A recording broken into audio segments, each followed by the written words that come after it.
Hi, welcome to Ammu Kitchen. Now, I will show you Onam Olan recipe. Now, we will Hi, Olan ingredients nokka. 1.5 cup kumblanga, 1 cup തേങ്ങാപ്പാല്, ആവശ്യത്തിന് ഉപ്പ്, പച്ചമുളക്. ഇത്ര ingredients വെച്ച് എങ്ങനെ ഓലൻ ഉണ്ടാക്കാൻ നോക്കാം. അപ്പോൾ നമുക്ക് ഓലൻ ഉണ്ടാക്കാൻ തുടങ്ങിയാലോ. അപ്പോൾ അതിനു വേണ്ടി ഞാൻ ഒരു പാൻ അടുപ്പത്ത് വെച്ചിട്ടുണ്ട്. ഇനി നമുക്ക് ഈ പാനിലോട്ട് ഈ കുമ്പളങ്ങ കഷ്ണം ഇട്ട് കൊടുക്കാം. ഈ കുമ്പളങ്ങ കഷ്ണം ഒന്ന് വേവാൻ വേണ്ടി കുറച്ച് വെള്ളം ഞാൻ ഇതിലേക്ക് ഒഴിച്ചു കൊടുക്കുകയാണ്. ഇതിന്റെ കൂട്ടത്തിൽ തന്നെ നമുക്ക് എടുത്തു വെച്ച പച്ചമുളകും അതുപോലെ തന്നെ ഉപ്പും ചേർക്കണം.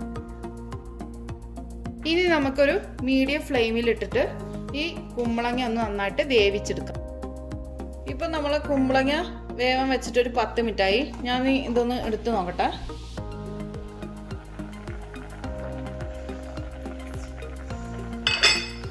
ഇപ്പോൾ ഇത് നന്നായിട്ടൊന്ന് വെന്ത് വന്നിട്ടുണ്ട്. ഇനി നമ്മൾ ഇതിലേക്ക് ലാസ്റ്റ് ചേർക്കാനായിട്ട് പോകുന്നത് തേങ്ങാപ്പാലാണ്. ഞാൻ തേങ്ങാപ്പാൽ എടുത്ത് വെച്ചിട്ടുണ്ട്, അത് ഞാൻ ചേർക്കാനായിട്ട് പോവാണ്.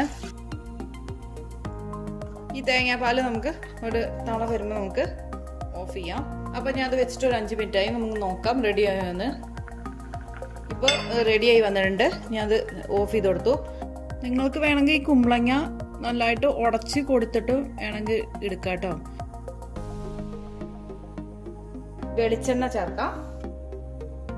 ലാസ്റ്റ് നമുക്ക് കറിവേപ്പിലയും ചേർക്കാം. അപ്പൊ നമ്മളുടെ ഈസി ആയിട്ടുള്ള ഓലൻ റെഡി ആയിട്ടുണ്ട്. ഇനി നമുക്കിത് സർവിംഗ് പ്ലേറ്റിലോട്ട് മാറ്റാം. അപ്പോൾ നമ്മളുടെ ഈസി ആയിട്ടുള്ള ഓലൻ റെഡി ആയിട്ടുണ്ട്. അപ്പോൾ നിങ്ങൾക്ക് എൻ്റെ വീഡിയോ ഇഷ്ടപ്പെടുകയാണെങ്കിൽ തീർച്ചയായിട്ടും ഷെയറും ലൈക്കും കമൻറ്റും ഒക്കെ ചെയ്യാൻ മറക്കരുത്. അതുപോലെ തന്നെ ആദ്യമായിട്ടാണ് എൻ്റെ വീഡിയോസ് കാണുന്നതെങ്കിൽ സബ്സ്ക്രൈബ് ചെയ്യാനും മറക്കരുത്. അപ്പോൾ അടുത്ത നല്ലൊരു വീഡിയോ ആയിട്ട് വരുന്നവരേക്കും bye. Thank you for watching Ammu's kitchen.